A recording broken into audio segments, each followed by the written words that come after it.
Thank you very much, Mr. Chairman, I would say.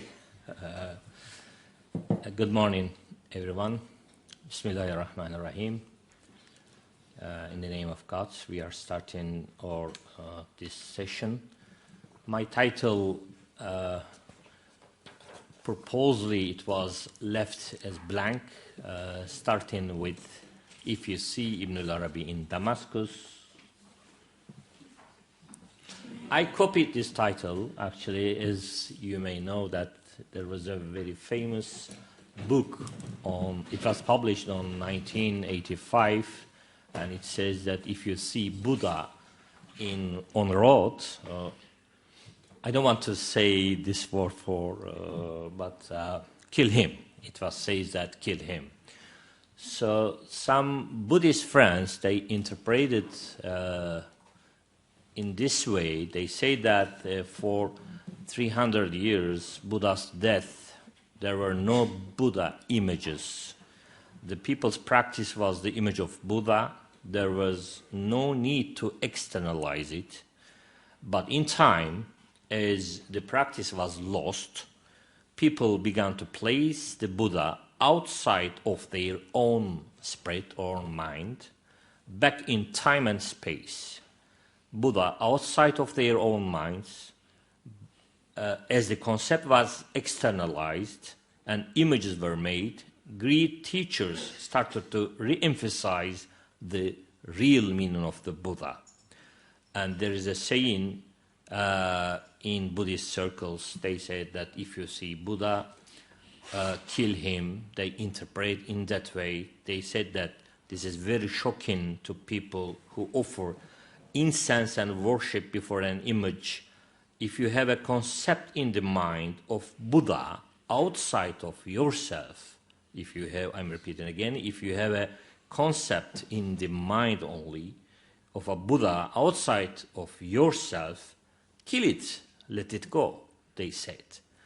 So I copied this interpretation of Buddhist externalization of the Buddha image and putting together with the word of Ibn al-Arabi. And Ibn al-Arabi says that don't fall for the image. Image is completely a created thing, and it is composed of 4 elements. It creates an illusion for the eye. However, the reality is within the image. So image, iconography carries something inside, but we have to go deep inside those images and to find the meaning, inner meaning. Why I am choosing this metaphorical introduction to my subject, actually, it is very long, but the first part I will try to focus on mainly the historical facts of changing traditional worldview of the Muslim world in particular towards Sufi understanding of religion, especially Akbarian understanding of religion. How it was in the history, how it was in the past or in tradition, and what was changed, how was changed, and the result of this changement, what we have today. Setting off from the views of Ibn al-Arabi, there are lots of problems of modern world, especially Muslim world, which we can suggest solutions for. I would like to introduce this subject by describing, firstly, the Akbarian understanding of Sufism is more easily. Sufism, as a matter of fact, as you know, is a way of life and not an academic science. Although I am professor of Sufism, it is so-called, unfortunately, I must say, it's very shame for me to call myself the professor of Sufism because Turkey, just last 15 years, established an official academic department in each theological faculties, which is, in a sense, is good, is a positive achievement. So we have independent academic department called Department of Sufism, which I belong to. So on a paper, I am professor of Sufism.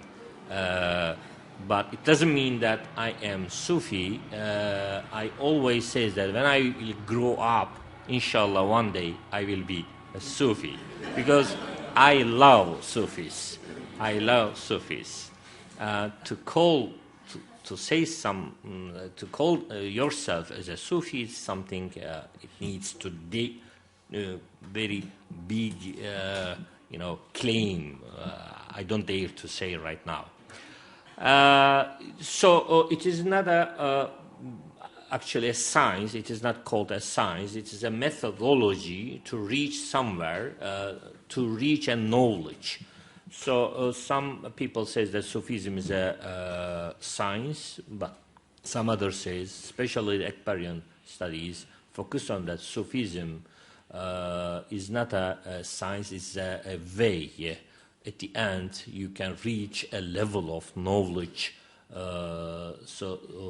This knowledge is reality, knowledge of reality, which is you are carrying yours inside yourself. Of course, this nomenclature is valid in original sense of the philosophy of religion, which its emphasizes on wisdom. The endeavors to understand religion have various kinds. Throughout history, human beings have tried in different ways to reach the reality and understand religion. However, there are similar patterns for understanding the religious phenomena in all societies. When we move from similar standpoints, we reach similar results compared to religion. Hence, one of the common points in understanding religion is the real approach, the mystical and esoterical approach, and it is a universal phenomenon. Sufism is important as long as it refers to mystical realities and it does not have significance by the mere wording. Therefore, the perfect Sufis, like Ibn Arabi, did not bother about the derivation and the origins of the word Sufi and Sufism.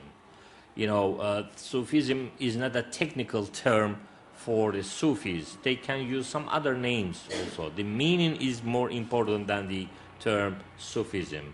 For them, the spirit signifies more value than the letter. What matters for the Sufis is experience and not the mere wordings. Hence, many Sufis complained that before there was no nomenclature as Sufi and Sufism, but the reality was there. Today, these names are in common use, but the spirit is more or less lost. The Sufis who reached the perfection in the Sufi path used different names for their path.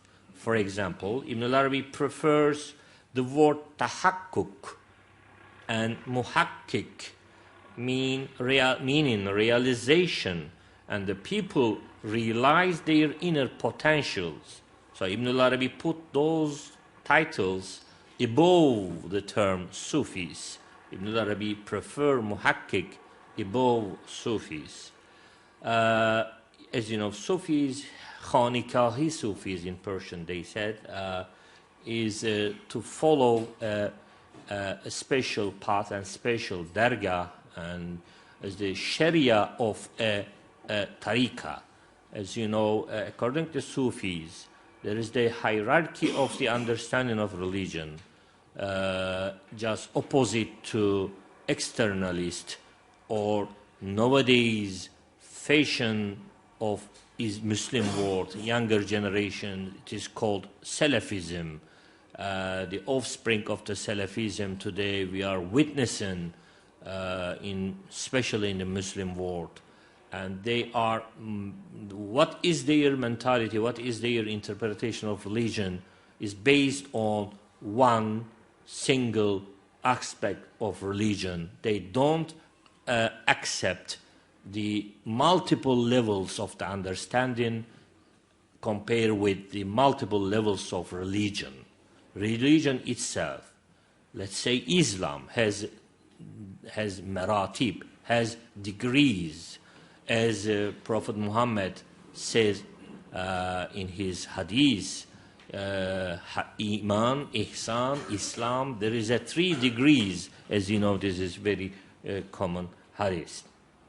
Let us for a moment think of how Sufism started, ignoring all the historical and social conditions. Think of Hay bin Yaqzan, for example, a lone person who lived alone on a remote island. In a lonely island, you would recite, let's say, Holy Quran, and think on the verse from it, such as from Quran, and when I have fashioned him and breathed into him my spirit, وَنَفَخْتُ فِيهِ مِنْ رُوحِي. And the second ayah, when you are reading this from Quran, is alone yourself. You don't have any master, you don't have anything, just you have the book. The second ayah, it comes, and he is with you wherever ye may be. وَهُوَ مَعَكُمْ أَيْنَمَا كُنْتُمْ, in Arabic. The third one, it comes. He is the first, he is the last, and the outward and the inward. Al-awwal wal-akhir wal-zahir wal-batin. He is all. So, you know, Ibn al-Arabi has commented on this verse, and he says that if any 5th position was left, he comprehended everything. He said, I am the first, and I am the end, and I am the inward, and I am the outward. Ibn al-Arabi says that, choose your place. So, who you are. It is very clear everything. And continue, he says that, God said in the Quran, have they not traveled in the land, and have they hearts wearied to feel and ears wearied to hear? There is heart to hear, heart to understand. Again in the Quran, you know, when we recite this verse from Quran, many my Muslim friends, they say that, is it in Quran? You know, there are some verses even it needs to be discovered by Muslims or rediscovered by Muslims, by archaeology of knowledge, deep inside. It says in the Quran, very clear, لَهُمْ قُلُوبٌ يَعْقِلُونَ بِهَا. What does it mean? They have hearts thinking by them. So the thinking or contemplating is not the mind or rationality. It is clear in Quran. Even if you don't know Arabic, it doesn't matter. You know, just qulub means qalb, the plural of qalb.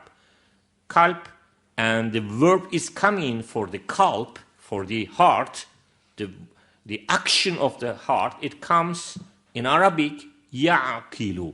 Ya'aqilu means, you can translate it reasoning, you can translate contemplating, you can translate it, you know, the functioning of the understanding.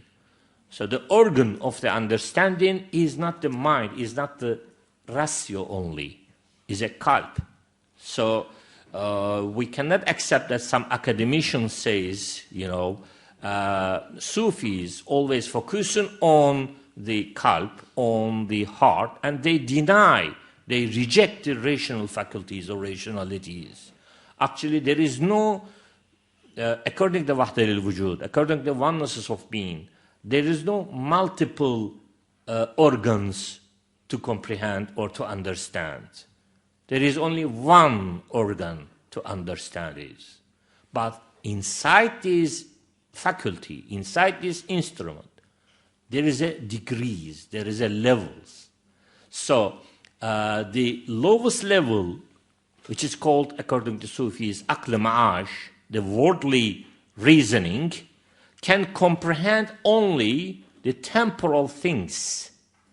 When Ibn Arabi walks in the street of Damascus, if he wants to buy a tomatoes from a shopkeeper, of course he was not using his ilham or no, he was using his rational faculty. How much is it? Just give me 1 kilo. Okay, and your mate. So, but the problem is, especially when Immanuel Kant says that practical reasoning cannot do metaphysics, then Nietzsche continued and says that if I cannot do metaphysics, there is no metaphysics. Actually, what was they wrong is they were unaware of the hierarchy of the understanding, hierarchy of the al-aql, maratib al-uqul. There was degrees of the reasoning or qalb. The lowest level is aql ma'ash, can comprehend only the worldly things. All right. If you work by retreat, by zikr, by some ways which Gnostics explains, if you start to polish this mirror, then it will upgrade from this level to the second level. Then this second level, you can have an access to enter some other rooms which you were not allowed to enter before. The third level and the fourth level and the seventh level, you can reach the level of the aql kulli. Again, the name is aql kulli, but it was not the aql before. This is another aql, polished, and can reflect the image or reflect the divine messages, can perceive it. This is a kind of feminine perceiving this one, because the other one was not perceiving anything. No, I know everything. Rejecting, because I know it. Satanic, as Mrs. Saadia was explaining just for me wonderfully, who were denying God was the lowest level of aql. The lowest level of aql rejecting everything, because he knows everything. He thinks that he knows everything. This is illusion. But when you travel inside those levels of the understanding, at the end, when you reach this level, which is of course, there is no end for this level, at least, I mean, the upper level. This level, Sufis also synonymously called qalb. So academicians, they don't understand that. They think that Sufis, they are inventing a second or alternative things beside reasoning. No, the same one faculty, they developed it. It calls aql kulli, synonymous with the qalb. So qalb is aql also. Qalb is, in a sense, is aql, is ya'qilu, is reasoning, it is working. That's why Rumi in Mesnevi says that aql juz'i aql ra badnam kard. The limited reasoning made aql's or reasoning's name unfavorable.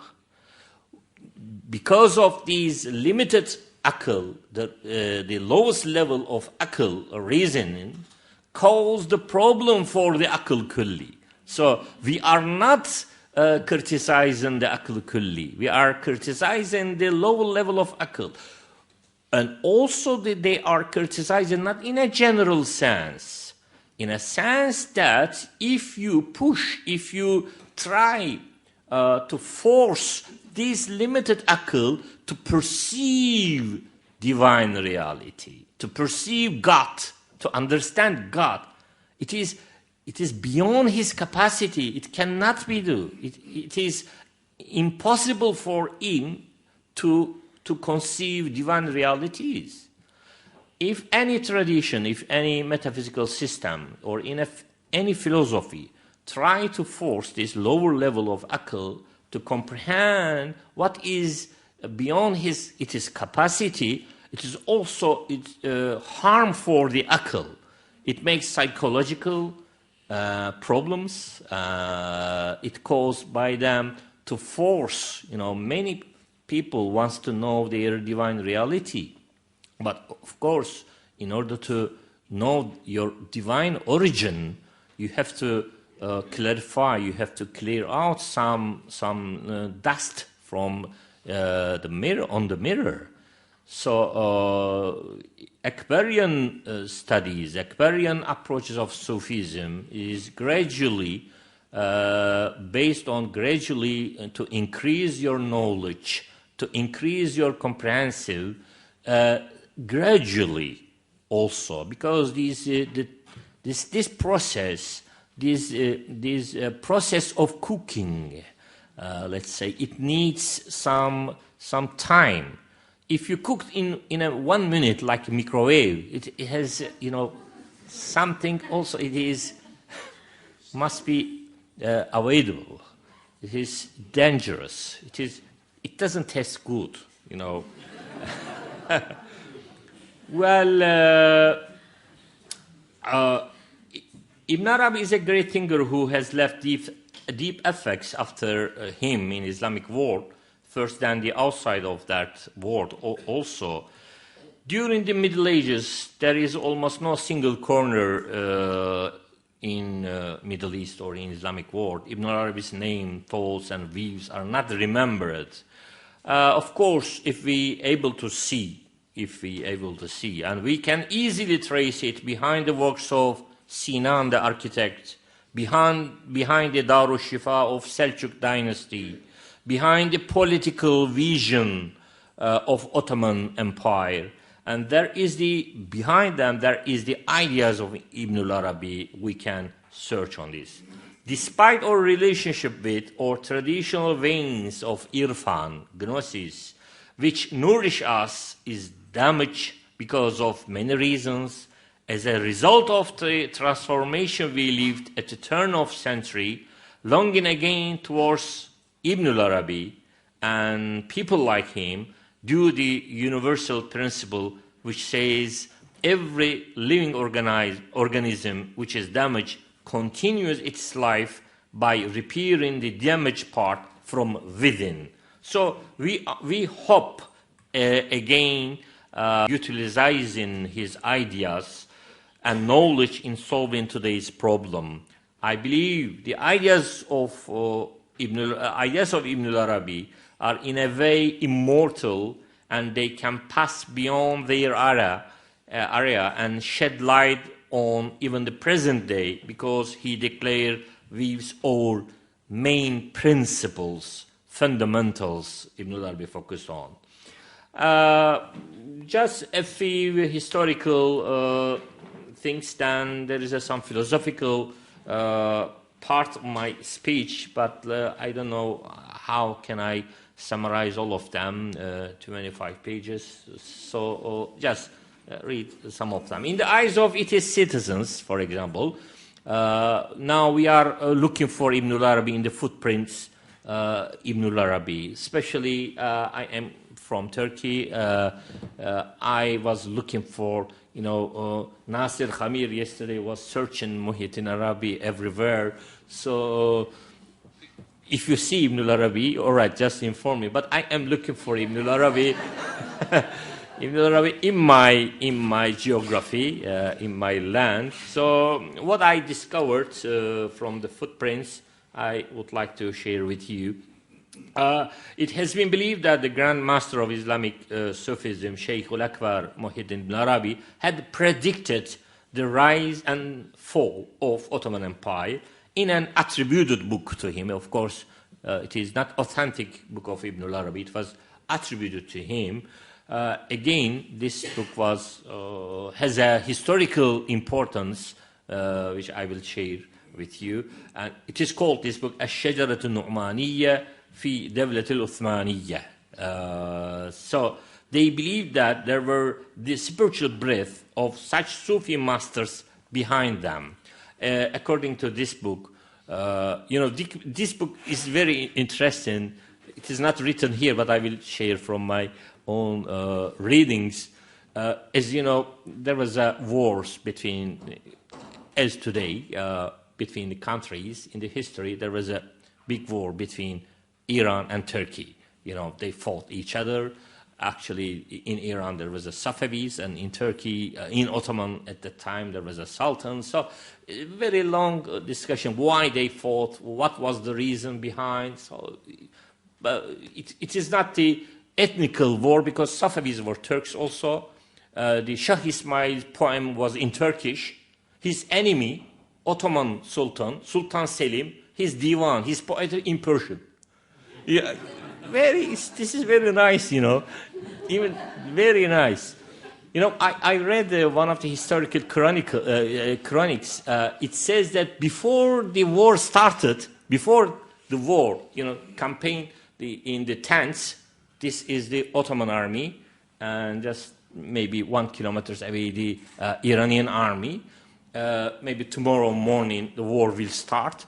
And a week ago they came, a week ago the other part they came. They said that the musicians, poets, artisans, they were visiting their tents. So this is very good. The politicians are dividing us. But the scholars and ulama or arifs, they don't have any divisions. They were visiting. So why they fight, I don't know. But what happened, it happened. But later on, at the end of Ottoman Empire, there was another agreement or talk of agreement between Iran and Turkey. Ottomans, they were sitting behind the table of the negotiation. Just faced them, there was Iranian delegation. Ottoman delegation start their words very interestingly. What was the Iranian response? I don't know, but I will quote from the Ottoman source. The leader of the Ottoman committee was Ragıp Pasha. He started his negotiation like this. We are the Ottomans, which Sheikhul Ekber, Muhyiddin ibn Arabi, Grand Master, praised about us, for us, in his book, Ash-Shajaratun Nu'maniyya, fi Dawlat al-Osmaniyya. We are those people. So, who you are? So, well, it gives dignity, but for me is very important the reference to Ibn al-Arabi. They legitimize themselves by using Ibn al-Arabi in a traditional worldview. Nowadays, today, I don't know any Muslim personality or statesman to say that I am that because Ibn al-Arabi, I saw Ibn al-Arabi in my dream, or any kind of reference to any Sufis or any things. We lost this, the reference of legitimation. Nearly all of the Ottoman broadcast circles, sultans, viziers were trained by the Sufi masters. Each emperor were a murid of a Sufi master. At this very crucial point, I want to take your attention to a very important coincidence between verticality and horizontality, or in the Weberian sense, mentality and historicity.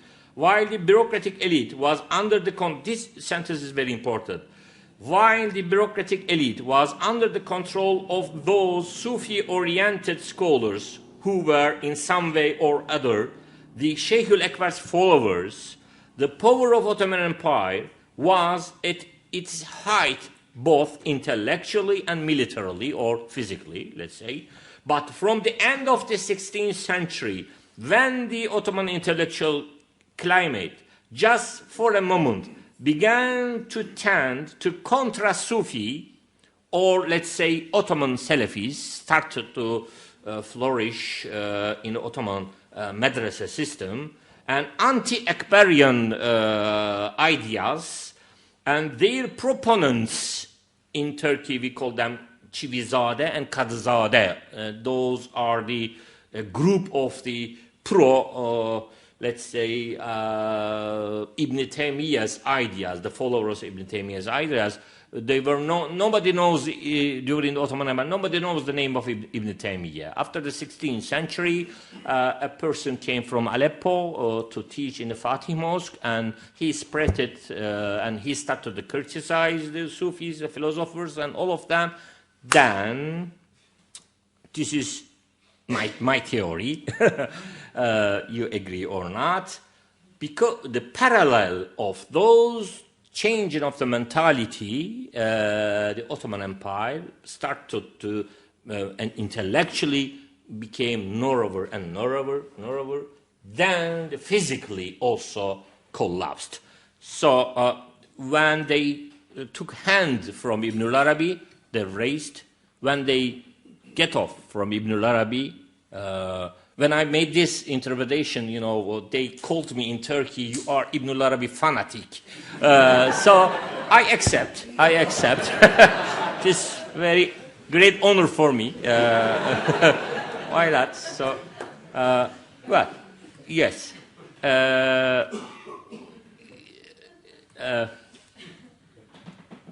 In the Ottoman literature, the capital city was Istanbul, was called as Asitane, or Dergah-ı Allah. The name has this meaning also. All these kind of adjectives of this city were derived from the Sufi terminology, which means heavenly lodge or chief tekya.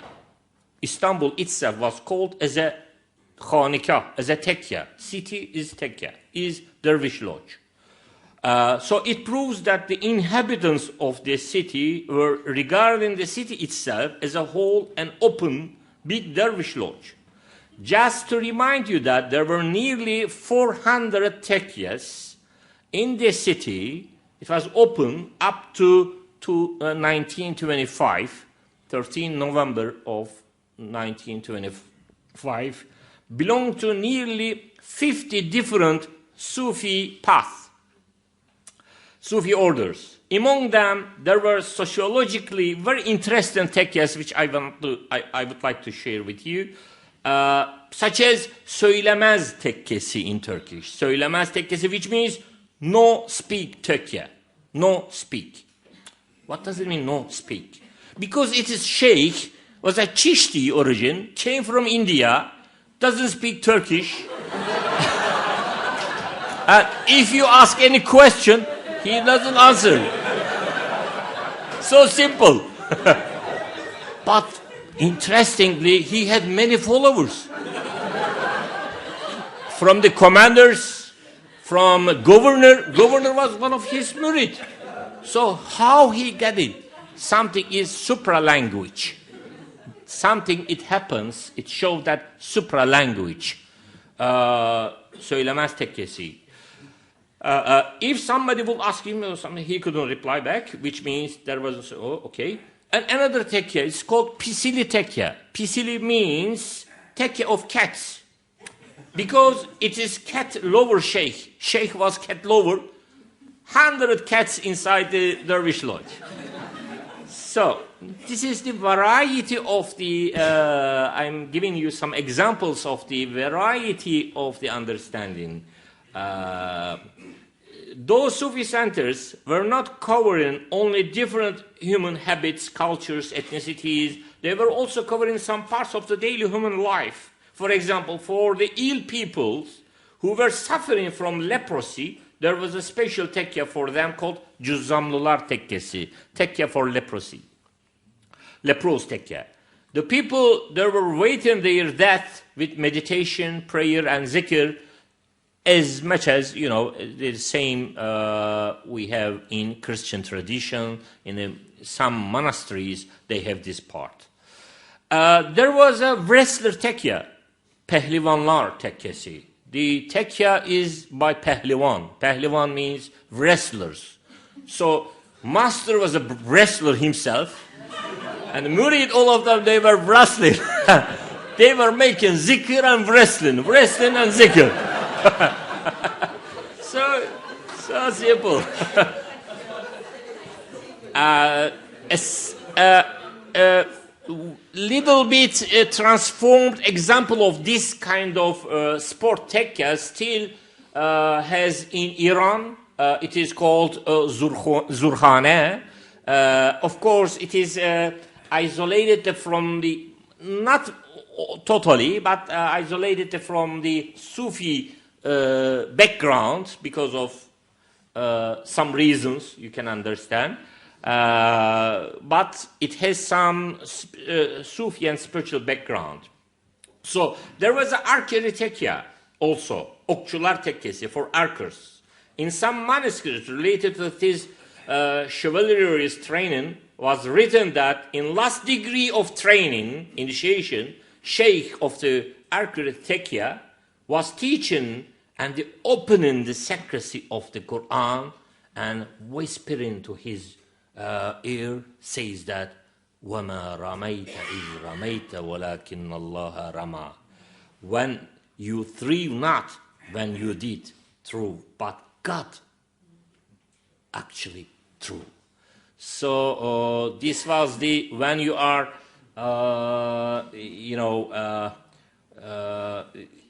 acting as an archer, then you have to think that you are not the person really threw it away. You are the instrument, if you. So this kind of initiation, side-by-side sport activities, it is very important. In Fütüvvetname, in Juammerdi, there are lots of traditions about in Persian language and in Ottoman languages about those activities. There was also some tekyas specializing on the craft, like blacksmith tekya, demirciler tekkesi. Demirci is a blacksmith tekya. When there were, these action of producing the iron, the master was telling to him that, you see this rough material, you see, now we will produce one knife from this rough iron. My son, did you understand? He said, yes, my master. So at the end, I will tell you what it is. And at the end, first he was teaching him as a craft to learn his life, daily life. Then at the same time, side by side, he was whispering him that actually this rough material is our soul. If we, with zikr, put it Allah, Allah, Allah on it, then we can produce good things from these rough material. So initiation inside the worldly life, not initiation in the mountain, they preferred. Ibn Arabi was walking in the street, always, in active life. This is the special Malamati aspects of the Akbarian approaches. As you know, Ibn Arabi didn't have any special tekya.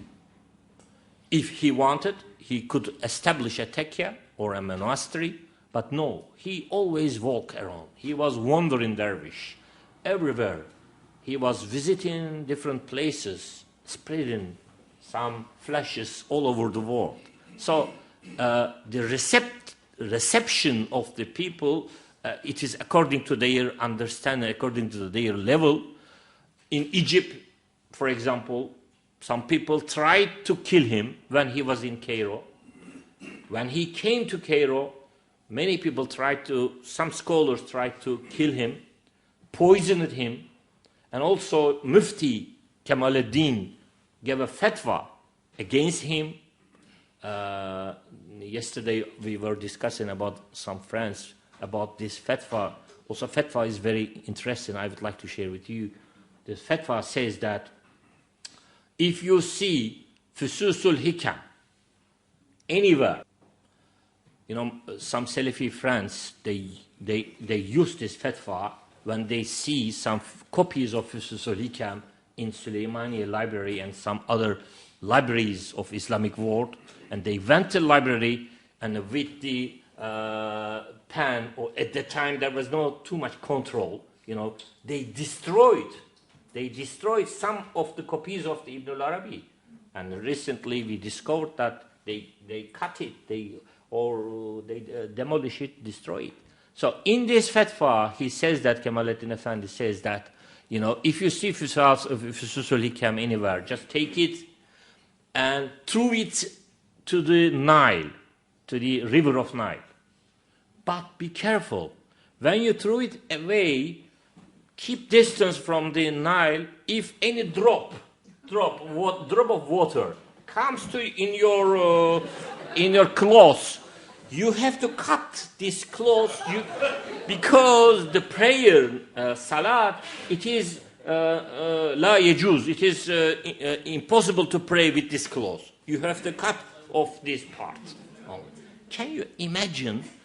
Same mentality, parallel mentality is still continuing up to now. Beheading easily. They were, thanks to God, at that time they were only cutting the clothes. Now they developed their theories. They developed too much, and they are beheading some innocent people easily. Not just non-Muslims, especially Muslims from different sects. Are you Sufi? It is very dangerous for me to explain in Islamic world that I am Sufi. Now it became very dangerous.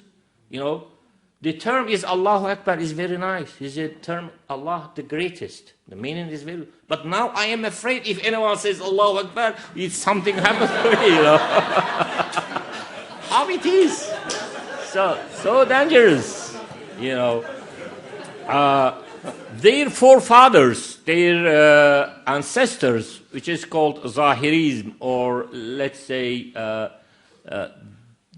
those group in the history. I will share one anecdote from them.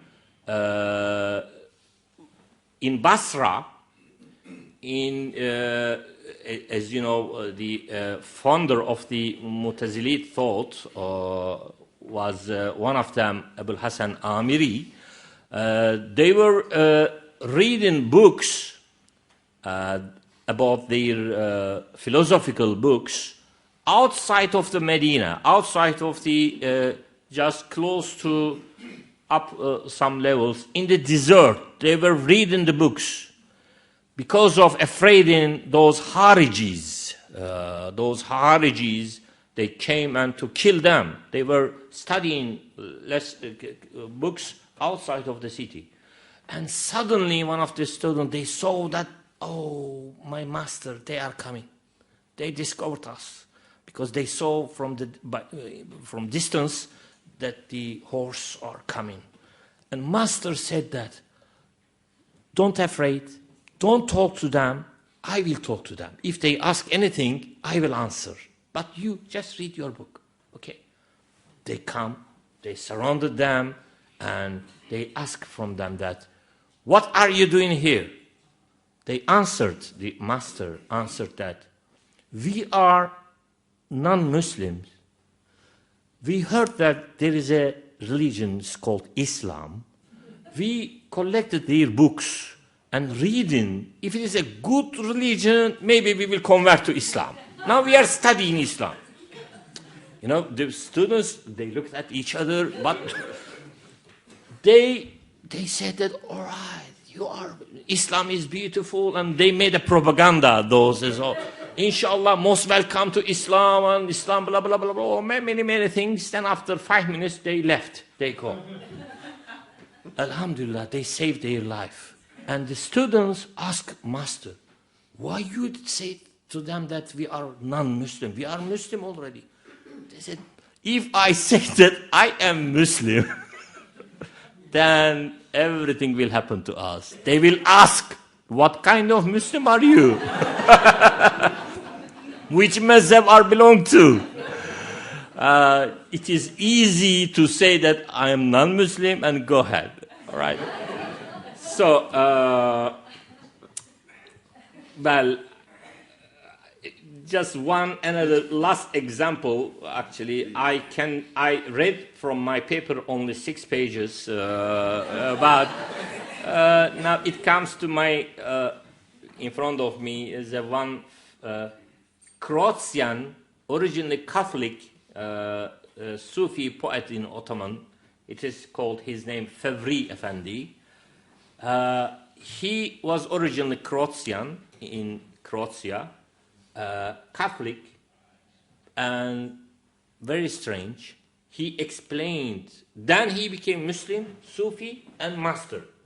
And he has a divan, poetry. One of the Ottoman historian, Gelibolu Ali Efendi, was his close friend. He confessed to Ali Efendi how he became Sufi. He said that one day, in my dream, I saw a person, and he said to me that go to Istanbul, Constantinopolis, study there Islam, then I will tell you later on what you will do. He followed this. He was at that time 17 years old. Then he followed. He came to Istanbul, started to study Islam at the time. Then in second dream, he said, all right, now it is enough to study too much theology. It is enough now. Grammar, theology is okay. Now go and deep inside the Sufism. And he started to teach Sufism. And in his dream, he dared to ask, who are you? He said that I am Muhyiddin Ibn Arabi. So he mentioned this to his friend Ali Effendi. And Ali Effendi reported to us that Fevri's conversion to Sufism from Catholicism to Sufism was caused by Ibn Arabi, dream in Ibn Arabi. So this is maybe last example. In brief, I would like to finalize what I wanted to share with you, what I wanted to tell to you that according to Sufi understanding, religion in general, Islam in particular, has degrees which modern Muslims, especially young generations, following those Salafi paths, are unaware of this degreeing of the religion. Because of, as a result of this changing of mentality in traditional understanding of Islam, we witness today a kind of,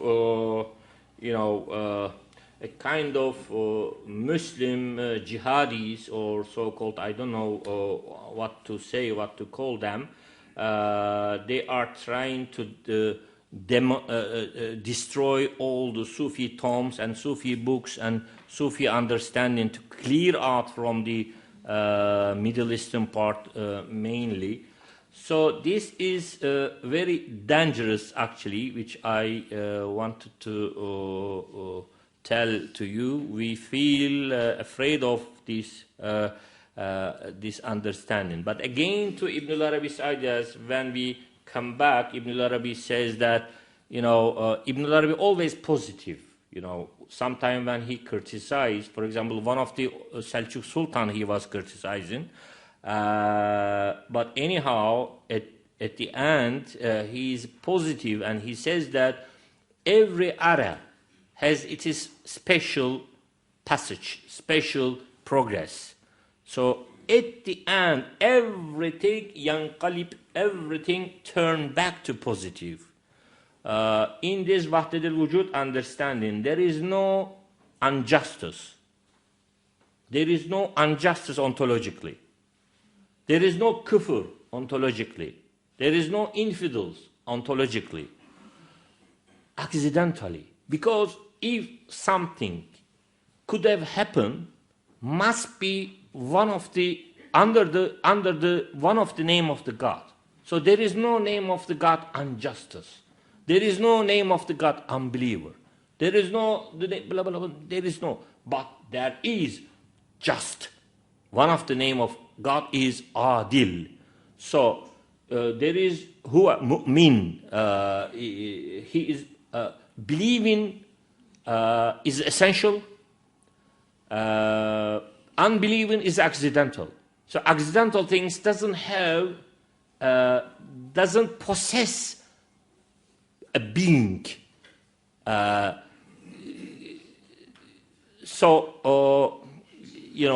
Kufr, it will not remain. Ja al-haq wa zahaq al-batil in Quran says that when the reality, when the haq comes, the jahalat, this ignorance, this batil will disappear. So if there is a batil today, if there is something is wrong today, don't afraid. It because of we are not bringing the truth. When you bring openly the truth, then you will see that it will disappear automatically. So there is no void in the world. Everything is full. Everything is full. So just bring goodness, then the wrong will go. I have to stop here. Thank you very much for listening.